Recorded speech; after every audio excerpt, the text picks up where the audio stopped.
17 বছর পর কারামুক্ত হলেন বিএনপির ভাইস চেয়ারম্যান ও সাবেক শিক্ষা উপমন্ত্রী আব্দুস সালাম পিন্টু। মঙ্গলবার বেলা 11টায় গাজীপুরের কাশিমপুর কেন্দ্রীয় কারাগার থেকে মুক্তি পান তিনি। এ সময় কারামুক্ত আব্দুস সালাম পিন্টুকে সংবর্ধনা জানান দলের নেতাকর্মীরা।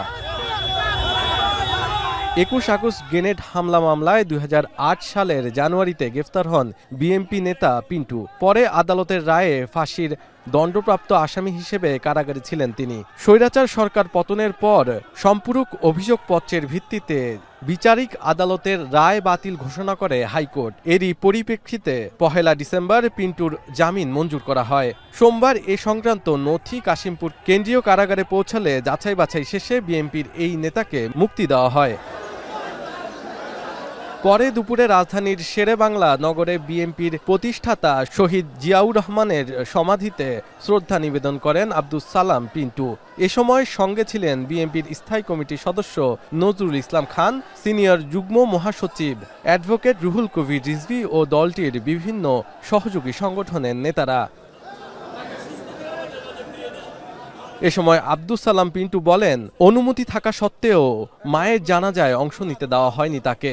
বিএনপির নাম ব্যবহার করে কেউ যেন অন্যায় না করতে পারে সে ব্যাপারে সতর্ক থাকার আহ্বান জানান তিনি। বিএনপির নাম ব্যবহার করে যাতে কেউ অপকর্ম করতে না পারে সেই দিকে আপনাদের লক্ষ্য রাখতে হবে, কাজ করতে হবে। এবং আমি যতদিন বেঁচে আছি ইনশাআল্লাহ অন্যায়ের বিরুদ্ধে, জুলুমের বিরুদ্ধে, সন্ত্রাসের বিরুদ্ধে, চাঁদাবাজের বিরুদ্ধে আমাদের সংগ্রাম অব্যাহত রাখব। এ সময় বিএনপি নেতারা বলেন, গুম, খুন আর গণহত্যার জবাব না দিয়ে আওয়ামী লীগের জনগণের সামনে আসার কোনো অধিকার নেই। দেশের মানুষের প্রত্যাশা অপরাধীদের সঙ্গ দিবে না ভারত। যারা আমাদের সহকর্মী গুম হয়েছে, খুন হয়েছে, তাদের পরিবারের কাছে এদের কোনো জবাব আছে?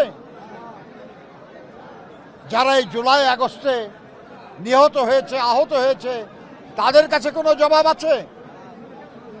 আর এর কোনো জবাব না দিয়ে জনগণের সামনে আসার কোনো অধিকার তাদের নাই। বাংলাদেশের প্রত্যেকটি রাস্তা, গলিপথ, মেঠোপথকে রক্তাক্ত করেছে শুধুমাত্র নিজেকে ক্ষমতায় থাকার জন্য।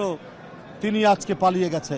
তার যারা গুণ কীর্তন করেন দেশের ভিতরে, দেশের বাইরে, একটা জিনিস আমাদের মনে রাখতে হবে, তারা বাংলাদেশের স্বাধীনতায় বিশ্বাস করে না।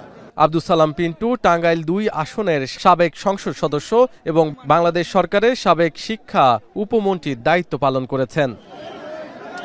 শাহাদাত অফরো, এখন, ঢাকা।